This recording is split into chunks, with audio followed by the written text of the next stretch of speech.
I'm not sure if this has gotten any higher, but you know, it might have.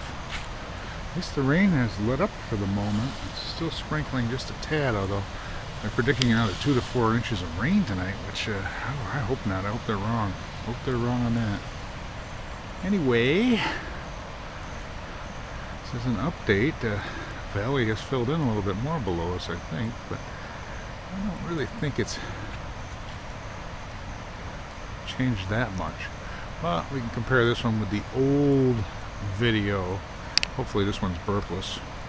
Thank you.